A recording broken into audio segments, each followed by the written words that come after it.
Welcome to the OnPoint podcast series, The Mentor Sessions. I am your host, Linda Traylor.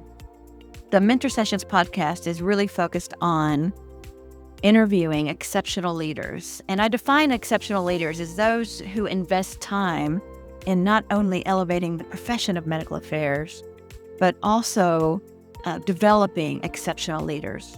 And they have this perception and point of view that is defined, and people gravitate to them because of that. My next guest is Olivia Kager. Olivia is somebody that I actually just met earlier this year through a stakeholder interview during a client project. And within minutes of that interview, I just made a note on a piece of paper that said exceptional leaders because I recognized it in her immediately. This was before I even knew I was going to launch the podcast this year. And as soon as I did, I immediately reached out to Olivia to see if she'd be willing to be on the podcast. And of course, she agreed because she's an exceptional leader. So we are actually going to be getting to know Olivia together through this interview. I've only talked to her a handful of times in prep for this podcast. And this is going to be a real treat for everyone. Because we're going to be getting to know her together. I'm excited about it. Welcome to the podcast, Olivia. Welcome to OnPoint, the Mentor Sessions podcast, where the most exceptional leaders in medical affairs share their real stories behind their growth, mistakes, breakthroughs, and leadership journeys. The views and opinions expressed by our guests on this podcast are their own and do not necessarily reflect those of their employers or affiliated organizations. I'm going to let her introduce herself because the first question is always tell us your story. So we're going to get going. Olivia, welcome to the podcast. Thank you. Thank you so much for the invitation. And thank you also for your kind words. You did make me blush there a little bit. So my story, it's a bit of a story, so bear with me. But I think what has shaped my entire career journey is really that it is a story of accidents. So if I go back all the way to, I think, the situation that we all know, you've just finished school, trying to figure out, well, what's next? And for me, I originally wanted to be an artist, a painter. And medicine was really the last thing that was on my list. Yet, through a series of coincidences and just the willingness to explore, really, that's what I ended up studying. And I loved it. But I never pictured myself in the clinic. And while waiting for my specialization, I met a former medical student who had actually moved into the pharmaceutical industry. And I was intrigued enough to try it. And so I started in patient services, then I moved into medical affairs. But from there, my curiosity pulled me into, wait for it, commercial.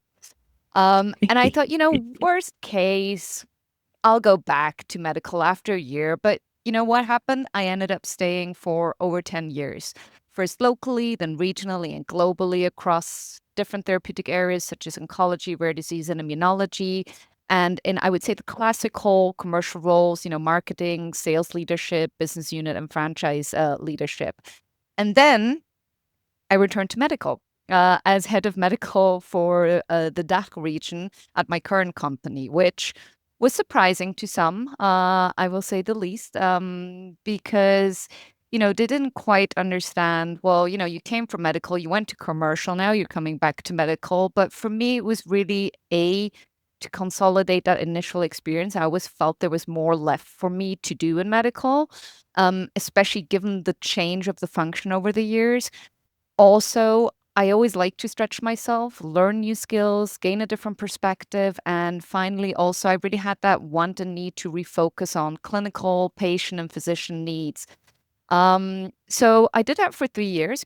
And then a bit over a year and a half ago, I did return to commercial at global level for pipeline product because I actually saw the opportunity in this type of role to combine the best of two worlds. So when you work on a pipeline product, even more than the post-marketing phase of the life cycle, it's crucial that you have a strong scientific and medical understanding in order to ensure that you maximize the value delivery of the asset in line with the need of patients and the clinical community. And so I feel my journey, I've really come full circle, although it seemed there were a number of deviations and sidetracks, but I feel I've come full circle and discovered a sweet spot, if you like, that brought together both of these experiences and the skills that I have built over the course of my journey. And it's quite funny because actually many, many years ago, I initially had the position that not sure if global work is necessarily the best fit for me. And now I find myself saying, as just mentioned, it's actually the sweet spot. So, in short, I'd say my journey, my path has been a blend of planning, coincidence, spontaneity, and also luck, but also very much listening to what I enjoy doing and where I feel I can deliver value. And Yeah. what I learned throughout that is, and what I understood quickly is every experience teaches you something new and it has transferable skills to offer that will benefit you in the long run. So yeah, I know that's quite a bit of a story, but as I said, there's lots of twists and turns. So Your background is part of what fascinated me about your journey is because you followed your instincts on how you could contribute, your curiosity, and not necessarily a path of titles, right? So it I also think that people in leadership role that are more focused on following their passion, listening, taking risks and opportunities that don't seem like the traditional next step, have that, I don't know, mindset to look that really does understand the organizational needs and and can roll that into the power of their leadership skills. You have that in spades because and it doesn't surprise your story doesn't surprise me. I love that you've crossed both. I think that lens of having commercial and medical makes you both better at either. agree. And I think one of my last guests said, like, kind of, you're a leader who happens to be in the space you're in, and that's kind of what I'm hearing from your take is like you're building in your decision making from your contribution to an organization by just that, what you're passionate about, and what you can contribute. Great story, love the story. It's really why I wanted to have you on this podcast. So let's jump into the next question. What is one decision or mindset shift that most positively impacted your career in medical affairs or commercial or in leadership? So I'll stick with medical affairs, and I'm going to say something where most listeners will probably be, yeah, we've heard that before, which is the shift from thinking, of medical affairs as a supporting function to acting as a strategic partner, which again, I think everyone in medical affairs nowadays says. But the important addition to that is, and taking personal accountability for that. Because too often I feel we ask for a seat at the table, and then once we have it, we sit back and we wait to be asked. We wait to be told what to deliver, like a supporting function. And so my mindset shift was really simple in that sense that if we don't want to be a supporting function, we have to stop acting like one. And, practically that means a lot of things. It means thinking and challenging myself and my team to better articulate how medical activities shape clinical practice, drive better organizational decisions, build trust in the industry, to not take the easy route and let commercial colleagues lead the usual cross-functional activities. Commercial colleagues are usually the ones who are quite energized, quite out there, the first ones to be like, sure, I'll go at it, I'll do it. And, just sometimes to also say, you know what, actually, we will take the lead here. And stepping up and being ready to be active and to be engaged. And to be engaged also when it comes to the performance of products and portfolios, because we do have to understand, I think that's another important mindset in general, that as medical, we are working in a for-profit organization, and that we too, yes, in a compliant manner, have a role to play in being responsible and accountable for the value our products deliver and the performance against that. And so if you come with that mindset, I think that also really earns you credibility and share of voice and ultimately investment within the organization. So, knowledge is one part of the puzzle, but I really like that question because I think mindset is definitely the other and even the more important one, the one that really then drives behavior long term.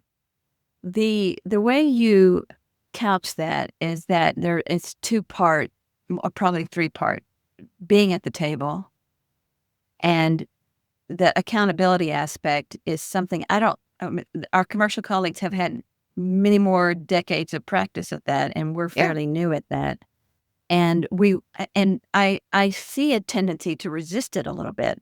Hmm. Uh, and I think it's because we still, as an organization, have a little bit of an allergic reaction to, like, putting on a commercial lens or hat, or thinking strategically with our commercial colleagues in a way that what they feel doesn't compromise maybe our role. So I agree. Being a strategic partner is not just having a seat at the table. So I love the way you phrased that and talked about that. I think it's easy to say, not easy to do. Absolutely. Absolutely. And I think, like you said, commercial has had a lot more practice. And that's fine. But, you know, if you want to get to that maybe same level of mindset experience or whatever it is, as you said, it doesn't help to be defensive or to take yourself out of that equation. You just have to be brave and go ahead and try and do and fail and learn and all of those wonderful things, right? So kind of my key message here is, be brave once you sit at the table because you deserve it and you have so much value to deliver.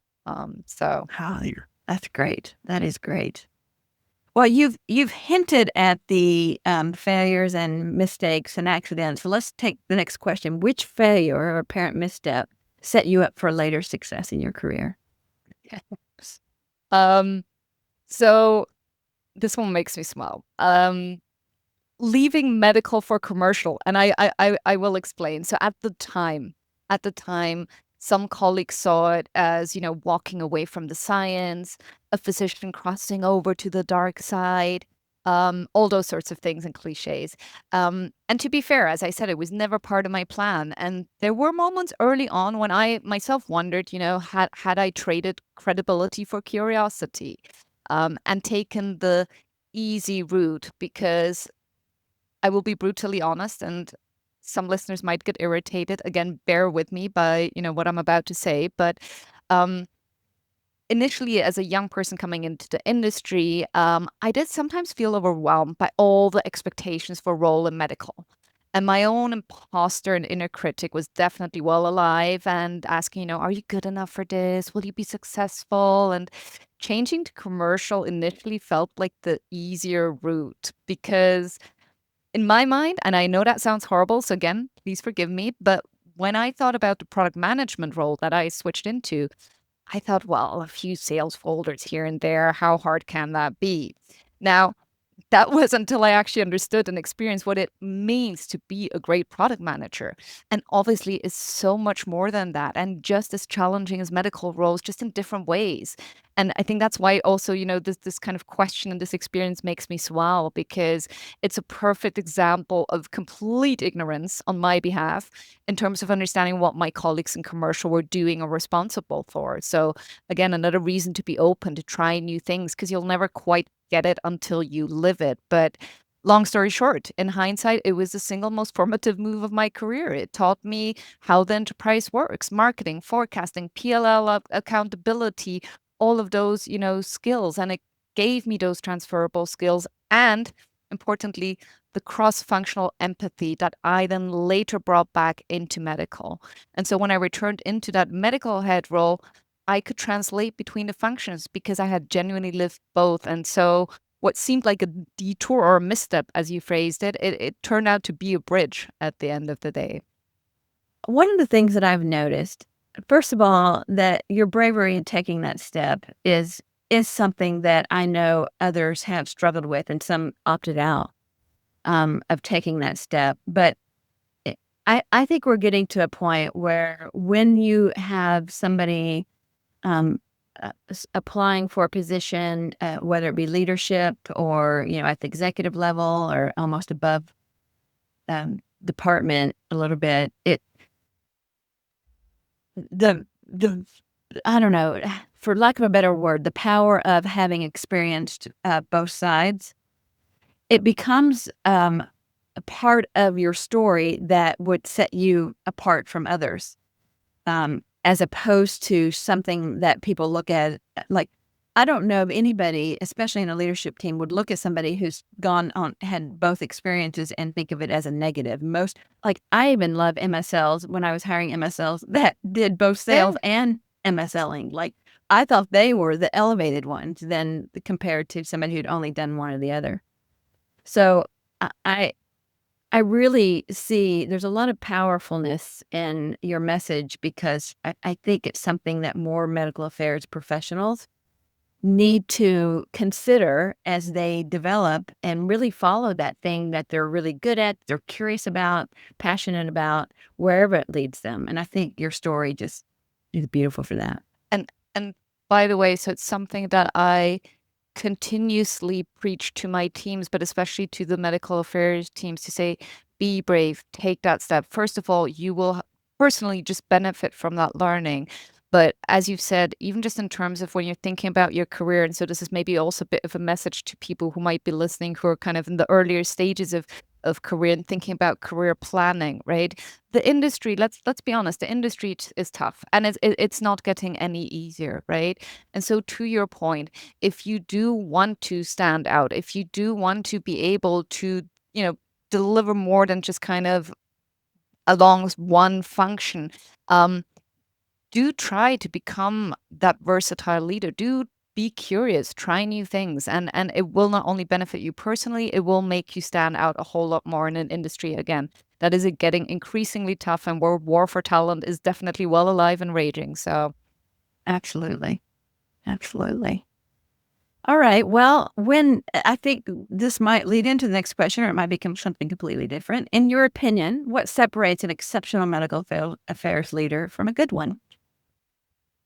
So, I mean, a good one, everything runs on time, the medical plans get delivered, governance is bulletproof. I would say there's three additional things that exceptional leaders, irrespective of medical affairs, do. And then I think there's maybe two additional ones specifically for medical affairs. So I think just more generally, exceptional leaders, first, they're comfortable with saying, I don't know, but let's figure it out together. And teams respect that far more than projected certainty. Second, inclusive decision making, actively seeking out the voices that don't naturally speak up. And that takes effort. That does. But I truly believe in it because I always say diversity without inclusion is wasted potential. And then third, they're able to set a vision, provide clear direction for the path to get there, building an environment for teams to grow, to challenge themselves while giving the freedom to explore, to try new things, to bring in their ideas, but also, to fail, to make mistakes and learn from them. As mentioned, those I think are the more general leadership skills and concepts that, in my opinion, make an exceptional leader. Specifically for medical affairs, I think the question is how medical affairs leaders can consistently and quantitatively highlight the independent and collaborative achievements of the function within the broader organization, as well as their ability to drive value.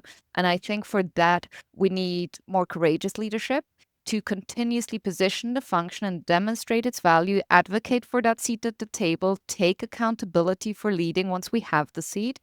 And that's something, as mentioned, I think that's particularly important. And finally, I think it goes back to the conversation that we just had. It's about enterprise mindset and embracing that and upskilling your teams with business and strategic capabilities. Not shying away from wanting to understand how the enterprise works, not shying away from learning how a P&L works.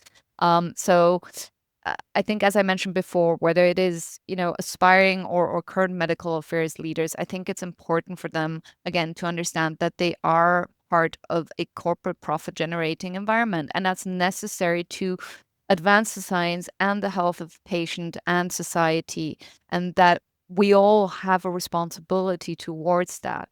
And I think medical leaders need to understand and see themselves as a part of that, whilst being mindful. And that's maybe the balance, and that's maybe it's a very difficult balance. And I think that's sometimes why maybe some shy away from it. But whilst being mindful to maintain the integrity of the function as, that unbiased source in generation and delivery of data, to do what is best for the patient and to maintain the trust of public, the reputation of the industry, which all ultimately leads to improved outcomes. But I honestly think one does not contradict the other, and both things can work together to ultimately, within that bigger picture, really drive the win-win situation where you're delivering value externally for customers, for patients, but also internally for the organization. The way you phrase that last little bit, it's kind of the crux of what I think is meaningful for medical affairs professionals to kind of wrap their heads around, is that both can be true. You can work for a for-profit institution, and you can bring value through credible scientific acumen. And I'm always surprised when we bring on a new client, or I talk to MSLs or field medical leaders.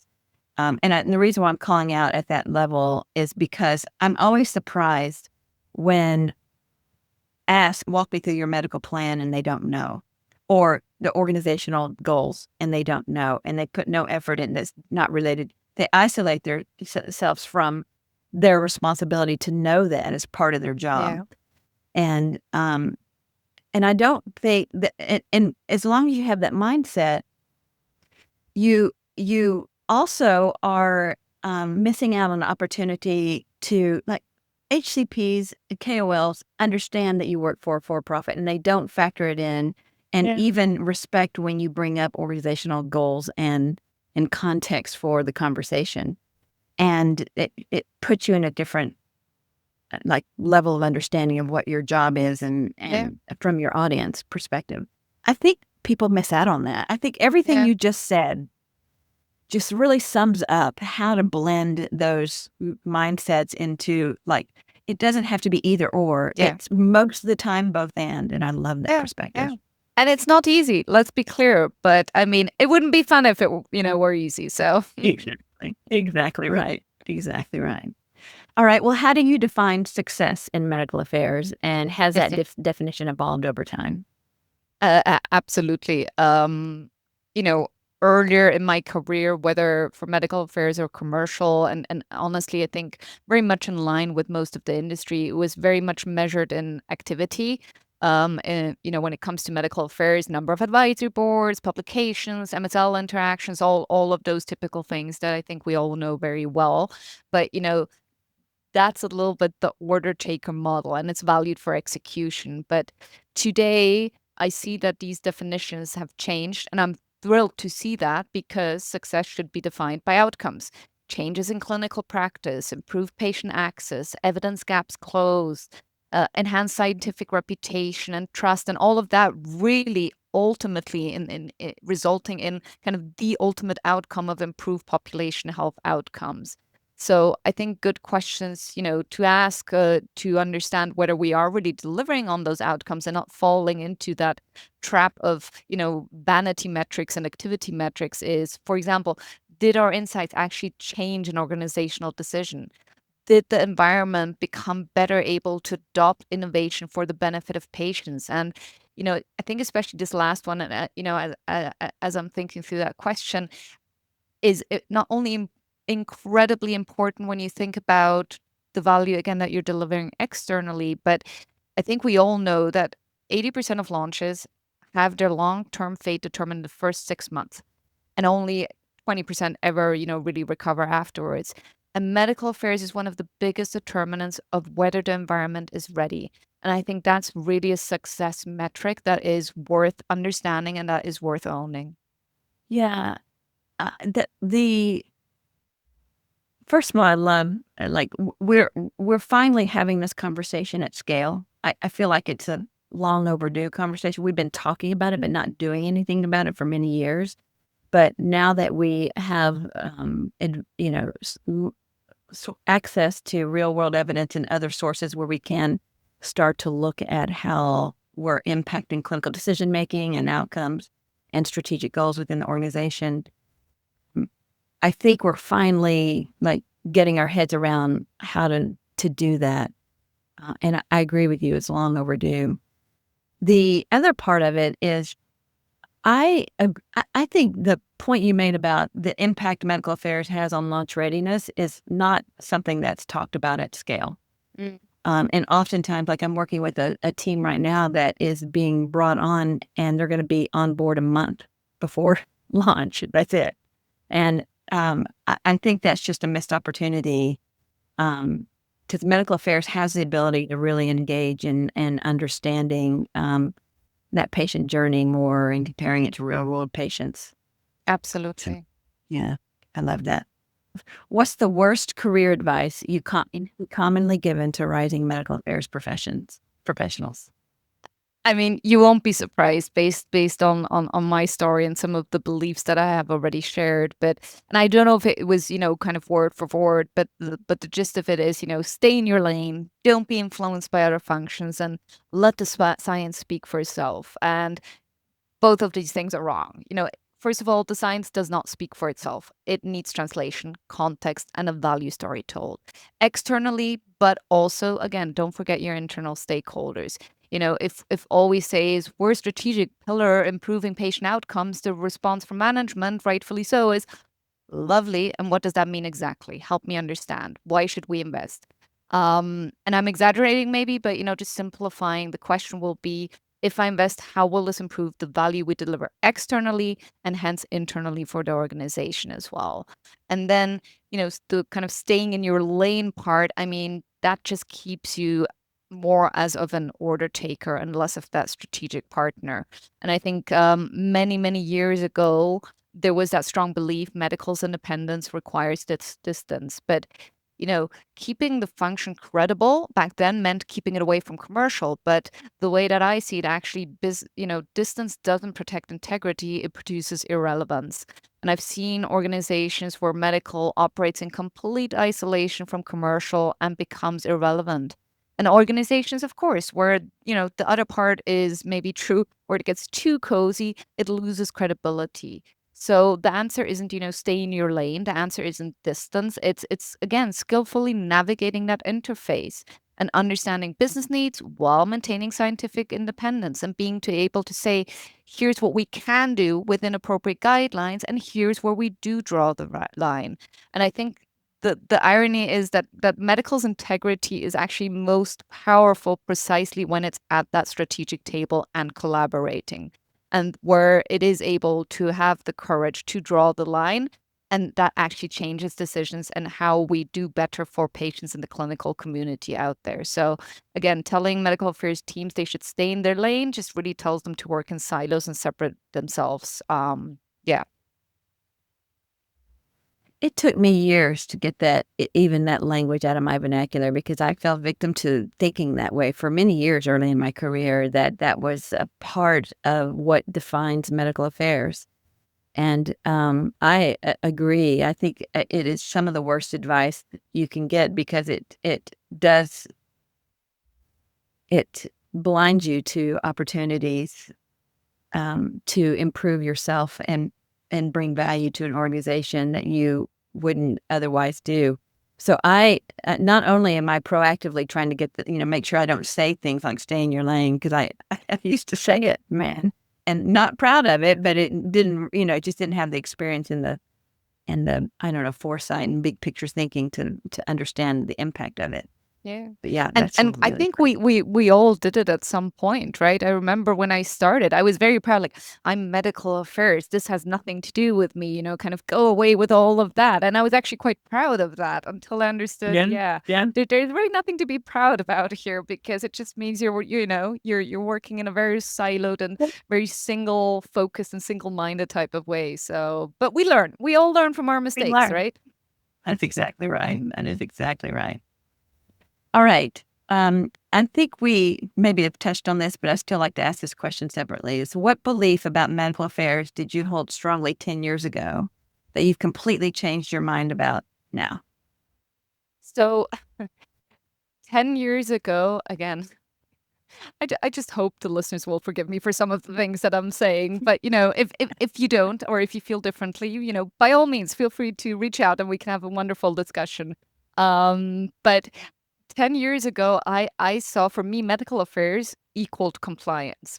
The guardians, the people who made sure that we stayed on the right side of the line, who reviewed, approved, oftentimes said no. And, you know, it it was also a bit of why initially I changed, because I felt, oh, I'm not sure if that's what I really want to be doing. And maybe it was also a result of the way that many, many years ago, at least in smaller country environments, the medical affairs and compliance teams were structured.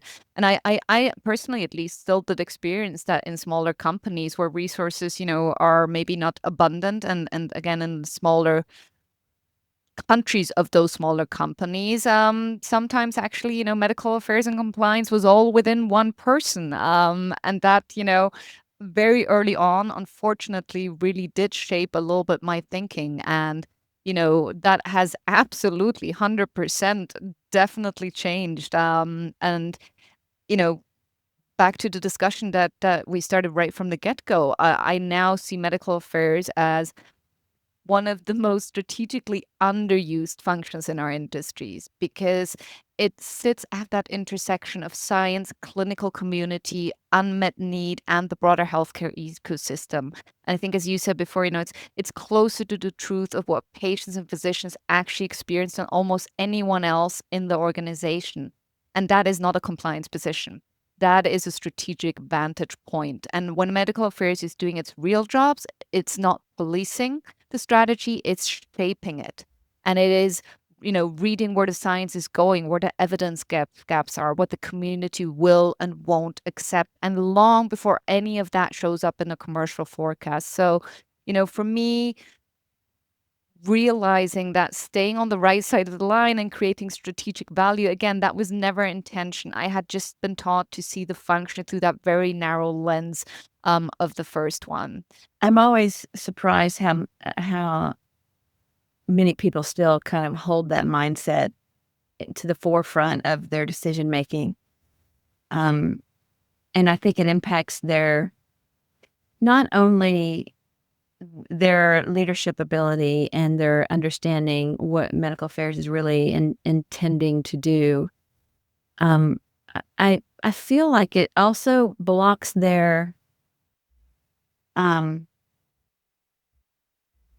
how rewarding this job is.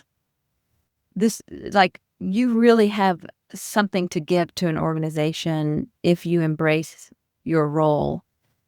Compliance will take care of itself if the intent is right?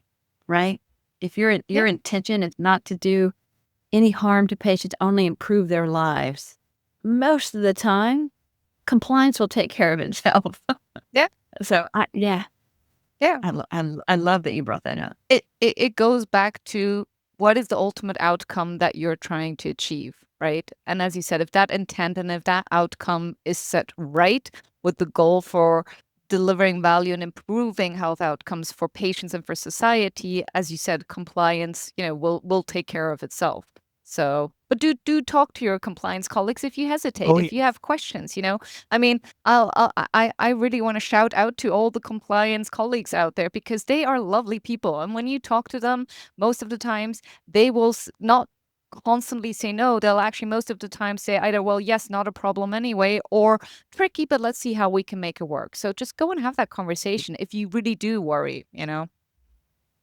Yes, there are some really phenomenal compliance people out there that have really magnificent ways of thinking through things and understanding that they're trade-offs and risks in your decision making, and that it's not necessarily, most of the time it's not a yes or no question. It's a if this then that. Let's think it through. That's a really great point. Okay. What new skill, mindset, or technology do you believe medical affairs professional must adopt to thrive in the next decade? Drum roll. I mean, shocker. probably everybody's going to be, well, AI. Is she going to say AI? Yes, of course. Technology-wise, obviously AI. But with what's important with purpose and clarity, because without a clear purpose, I would like to say AI becomes a solution looking for a problem. And so every implementation should really answer what strategic question are we trying to solve? What decision will this enable? How does it advance our therapeutic mission? And I think that's really the mindset that has to enable that technological skill. So I would say hybrid intelligence. Um, I also do think that, AI will handle a lot of the data and humans will handle the meaning. And professionals, I believe, that will thrive will pair data fluency with the distinct human capabilities. So trust building, judgment under uncertainty, ethical accountability, and they'll be able to articulate all of that in the language of the customer, the ecosystem, and the enterprise. And just a warning, I guess, if you like, that I often also talk about and mention. If we don't evolve the operating model, all AI will do is make us faster at staying the same and automating inefficiencies. So again, it comes back to that purpose piece. But finally, and again, it's a bit of a red thread throughout this conversation, but I do think medical affairs, be courageous, try the technology. Sometimes as a function, we position that as, oh, it's nice to have. Yes, it's going to make, I don't know, literature summaries more efficient. There's also a bit of a defensive position that I notice, which I understand, there's legitimate concerns around regulatory compliance. And I agree that any AI tool, for example, that's touching HCP interactions or clinical data, it needs to be bulletproof validation. But I do think, again, that sometimes teams also hide a bit and dismiss it because, oh, AI is not 100% correct. Well, show me a human being who's 100% correct all of the time, right? So I think there's hesitation and fear of the technology, and I think it comes from, that fear of replacing, or that the technology will be replacing one of the key responsibilities, and quite frankly, reasons for medical affairs to exist, which again, it's that data, that scientific knowledge, and being able to provide and communicate that. But I don't think that we need to worry about that, at least at the moment, because um, we need, as I mentioned, that human judgment. We need somebody who can factor in ethical considerations. And, at the same time, hiding or hanging on to the same old way of doing things will essentially only accelerate what you fear most, which is becoming irrelevant. So, again, be brave, go out and try. And I think those medical affairs professionals who can integrate technology but understand that they sit at the center of being that strategic orchestrator who brokers collaborations and translates research into practice, where again human judgment is needed. I think those will really be the skills that are required going forward. I think the pointing out that it can enhance human judgment, then not putting the AI as the sort of center of what's making you better, but and creating that echo chamber, because it does create an echo chamber. You really have to be mindful of directing its utility. Yeah. But I love the way you phrase that, because it's using the tools at your hand to continue to do what you are always intending to do, and that's be a strategic partner of an organization and contribute value, and use the tools at your disposal to improve that and make you more efficient, more productive, but even enhance your thinking, challenge your thinking, whether it's a human or an AI thing. I love that. Yeah. So what does the future hold for medical affairs, Olivia?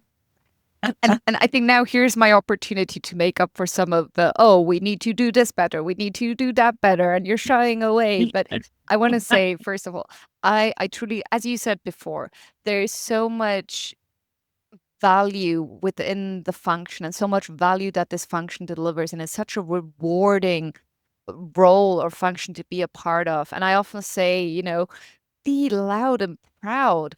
The amount of value that medical affairs professionals drive within society as well, but also within the enterprise. And and the humbleness at the same time that they bring to the table. Oh, that just sometimes I'm like, come on, your commercial colleagues, if they had done, and now I'm going to irritate commercial colleagues. So again, having been, on both sides of the table, I feel that I'm, allowed to do that. But, your commercial colleagues, sometimes if they would have done half of what you just did in terms of the value that they brought, they would be on the rooftops singing about it, shouting about it, all of that, right? So all that just to say, I love the medical function. I absolutely believe in, the value it delivers, and I am incredibly optimistic for its future because I do actually think that it is the medical affairs decade. Because when we think about the macro environment, it's so volatile. There's physician shortages, doctors are stretched beyond capacity, the treatment choices are exploding, value-based care, access, pricing pressures becoming increasingly important. HCPs, they really are ranking data-driven evidence as kind of the top factor of shaping treatment decisions, and the list goes on and on and on. But every one of those dynamics plays to medical strength because medical's currency is exactly what the system, not only the customers, the system is demanding, which is data, its generation and its dissemination within a human and ecosystem context. So I am very, very optimistic about the future of medical affairs, and I see three shifts. A, medical affairs will take that strategic leadership across the entire life cycle from integrated evidence planning through launch excellence to loss of exclusivity. I think two, it will engage as a genuine healthcare ecosystem partner, not just with perceived gatekeepers to product use, but with everyone shaping the patient journey.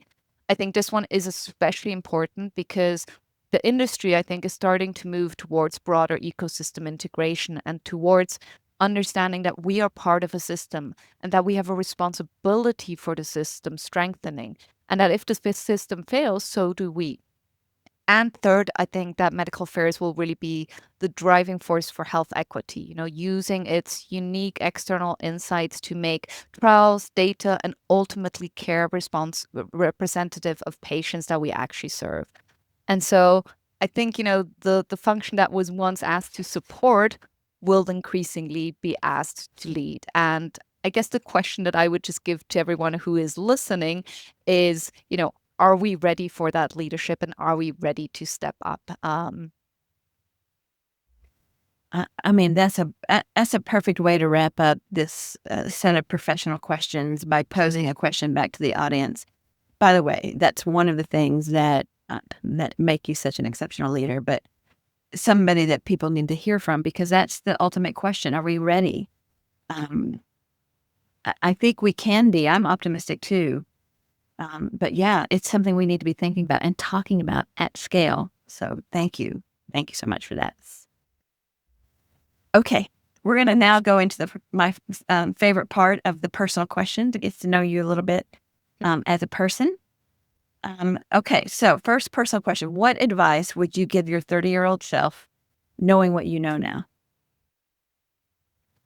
Ooh, there's a number of them. So first, stop trying to make the path look linear. It never will be, and that is the point. So say wholeheartedly yes to the door that you didn't plan to open and be curious about what you discover. Second, something a mentor told me once, learn to feel comfortable with being uncomfortable. That's where growth happens. And I think especially in today's times where, there's constant change and uncertainty, this one is particularly important to be able to understand that and to understand that there's opportunity and uncertainty. But really being comfortable with being uncomfortable is incredibly important.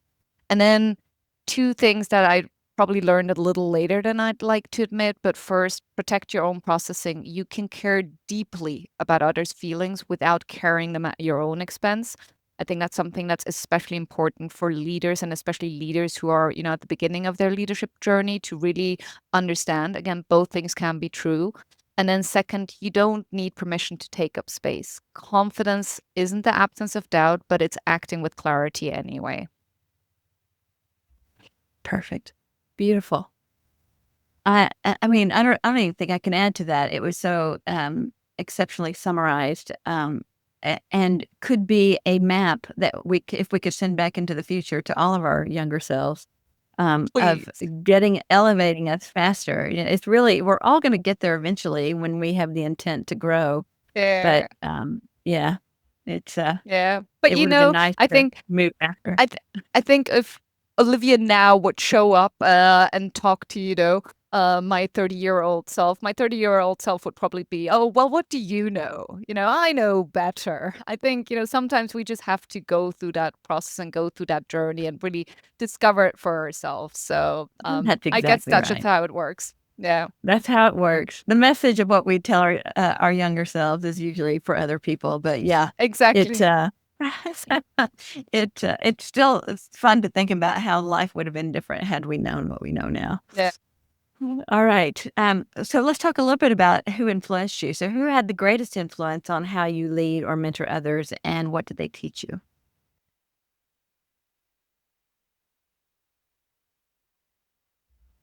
So there hasn't been one single person, maybe apart from my mom. So shout out to my mom at this point, who just greatly shaped generally my approach to human beings and taught me and role modeled true emotional and social intelligence. But otherwise, I would say it was a mix of individual leaders and mentors that taught me. And they taught me that authority and authenticity aren't intention. You can be commercially sharp, a strong leader who's ready to challenge and push and be deeply human at the same time. They also showed me how courage is a skill to have as a leader, and whether it is, the courage to make difficult decisions, to have a different opinion, to try something new that scares you, or to stand up for what is right. And by the way, I say skill on purpose because some people think you're born with courage or you aren't.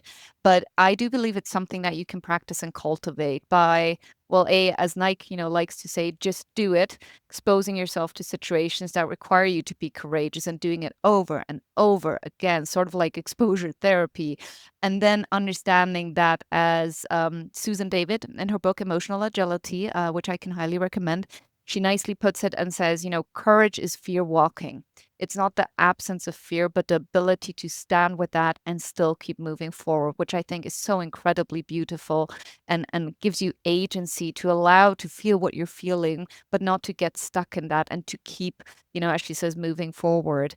And then I think two other things that really stuck with me from the leaders and the mentors that I worked with: values, a big thing, because when you're young you tend to just move forward, measure your career and success and happiness via outcomes. But as you grow, you understand how important it is to ground what you do and how you do and who you do it with in your personal values, because if there's a mismatch, that will show, and you will not only lose authenticity but also live in constant tension that wears away at you. And I've had a number of leaders who not only role modeled that, but show me how values can be incredibly inspiring and act as guiding stars for others. And finally, they modeled something that I now try to pass on to teams, or, in my coaching practice, which is, you know, you don't have to have all the answers. It's about creating conditions for others to find theirs. And that is, I think, something, again, once you become a leader, you sometimes feel that pressure of, oh, I need to know everything. I need to be able to do everything. No, you absolutely do not.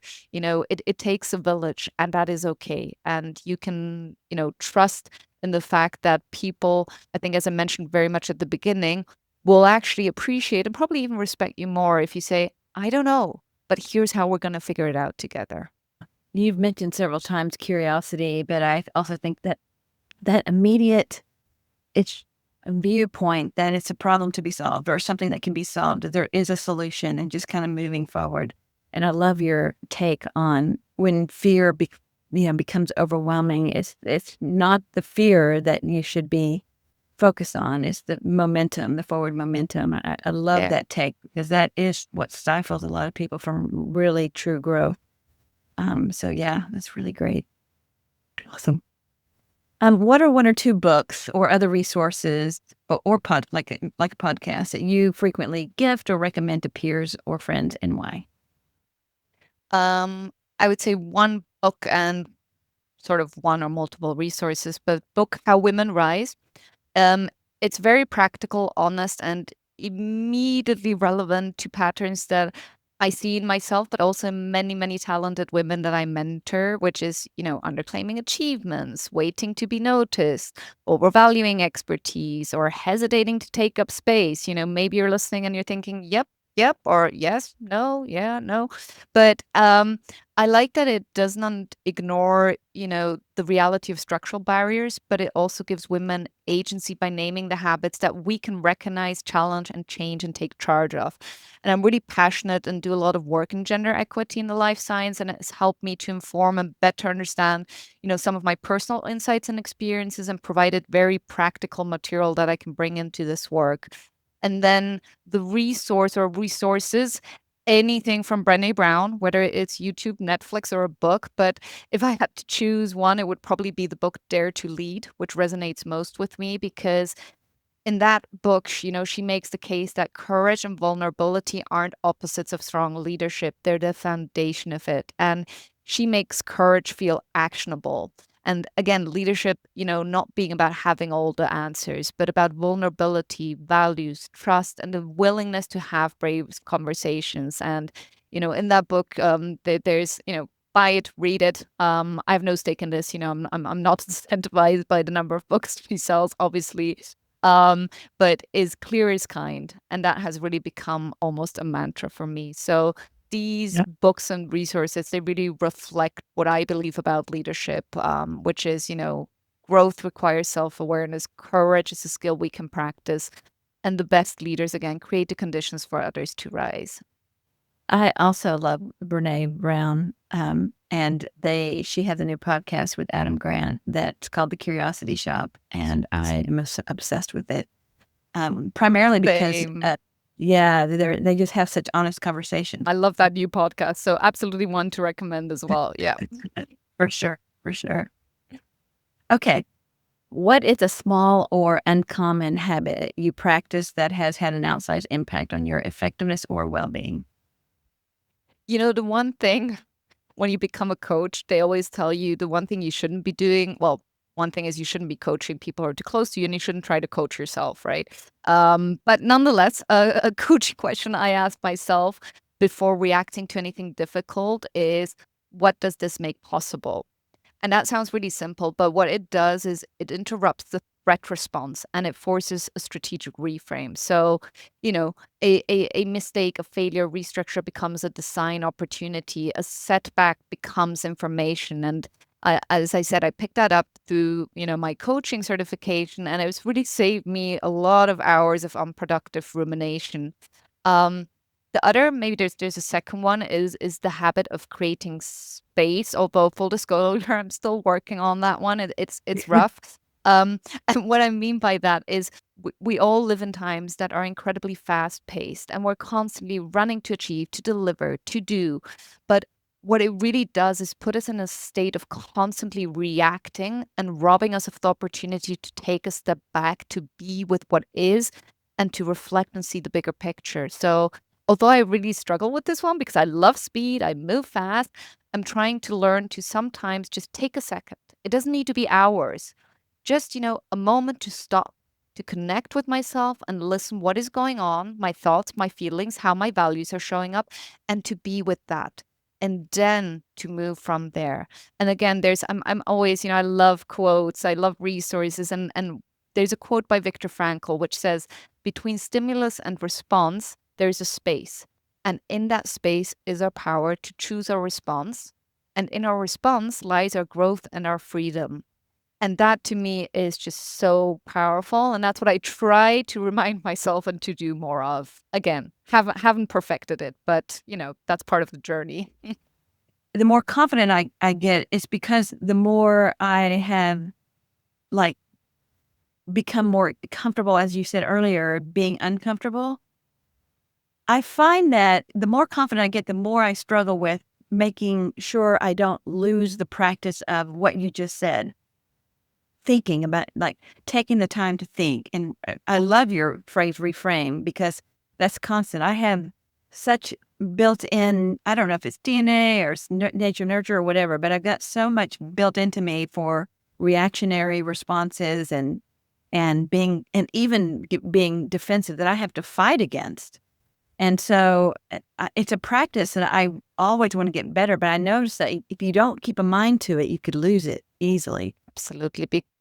Because, as you said, whether it's, in your DNA or nurture, but again, the times that we live in are really not very conducive to, taking that moment, taking that step back. As I said, it's need for speed. It's let's go, let's do it, and let's deliver. And I love what you said around, at the beginning when you're maybe not comfortable with being uncomfortable, you actually do take that time because like, oh, I don't know, can I, should I? But once that comfort comes with the uncomfort, you're like, oh, well, yeah, okay, that's fine. And then you react and then you jump on that train for speed. So, as you say, all of this really comes back to also just the self-awareness and to seeing, Oh, yeah. what is happening right now, what am I doing, and how am I showing up, and how would I maybe want to show up differently? So, yeah. Okay. How do you recharge or maintain resilience when work becomes intense or overwhelming? So, well, there's a number of things. I've discovered like working out, exercise, but classes. I find being on a machine by myself uniquely boring. So I really need classes, other people, music. I've discovered spinning in the studio where they have classes with music and a little choreo, and I just love getting on the bike and really letting it all out. It kind of feels cathartic. And after a really hard class, I also often think, well, if I can do that, I can do anything. Um, Nature and living in Switzerland, that makes it so easy. So there's not a lot of problems that survive a proper hike in the mountains. And then again, it takes a village. My people, I really deliberately invest in, the support network inside and outside of work. And maybe also, the mindset again. Still practicing this one myself, but resilience isn't about enduring more, it's about recovering better. That's what I tell, mentees and people I coach quite a lot. So treating recovery as a performance discipline, not as a reward. But again, I am trying to practice what I preach. So It's oftentimes that's part of the journey is learning the things that you need to do, but then having the discipline to do them over and over and over again. yep. And I struggle with that on a frequent basis, so I know exactly what you're talking about. But that's All where it's good right. to have that support network to keep you Gosh. accountable. And also identifying don't stick to a routine just because you think it's if it's boring, it's going to be harder to do. I love that you just found something that you really love and has a mindset impact on the end Yeah. that causes you to I can tackle more things now. Exactly. I think that's brilliant. Yeah. All right. What purchase under $100 changed your life? Here I am talking about AI and technology, and then what I'm going to tell you now is a paper notebook, which I know kind of makes me like a fossil. Working and leading in a world of dashboards, AI, real-time everything, and the single most valuable tool, under $100, costs probably around 8 francs and requires a pen. But with that, I'm hopelessly old school and I've made peace with it. And it does something for me. Writing by hand is how I process typing something. And it goes back to that discussion around speed. Typing something, it just flows through you. You're transcribing. But writing by hand, it forces you to slow down. And in that slowing down, you start to think.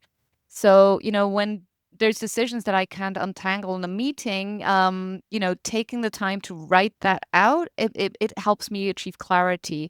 And it's where I do my reflecting and where I argue with myself sometimes, as weird as that may sound, before I argue with anybody else. And, you know, let's be honest, it's also just how I remember anything at all, because if it's not in the notebook, it didn't happen. So unfortunately, no app ever stuck.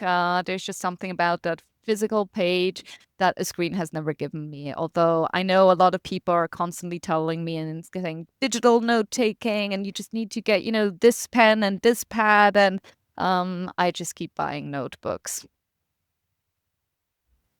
Yeah, there is something about the handwriting element of it that just physics alone forces you to reduce your speed. And I love that sort of frame of it because I didn't really ever think about it that way before, but it's like, that's why I always tell people to practice out loud, because it forces you to, because like, it's always perfect in your head, right? And then it forces you to kind of think through what makes it out of your mouth. But I think even taking it a step further, in the frame of handwriting, it slows you down to give space for that thinking. I love that framing. I agree 100%. All right, last question, the most fun question. If you had a giant billboard visible to everyone in medical affairs, what would it say and why? Stop asking for a seat at the table. Start acting like you own one. Why? Because the biggest barrier to medical affairs future, I think, it's not budget, it's not technology or regulation. It's, as we've discussed, it's our own mindset. And, you know, we spent years asking to be seen as strategic, and the seat is here. The environment is practically begging for what medical affairs uniquely offers. And what is needed now is the accountability to lead, to speak the language of the business, to measure outcomes instead of activity, to have the courage to step forward and take charge when it matters. And nobody's going to, grant you strategic relevance. You have to take accountability for it. So that's what it would say, and that's why. And that, my friend, is what exceptional leadership looks like. I just love this conversation, Olivia. It's exactly what I expected, but it's even more, and I'm not surprised by it. So thank you. It was a beautiful conversation.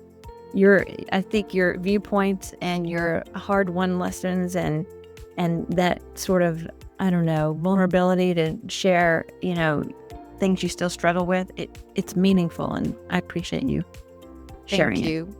Thank you for having me, and I appreciate the opportunity, and I've greatly enjoyed this conversation as well.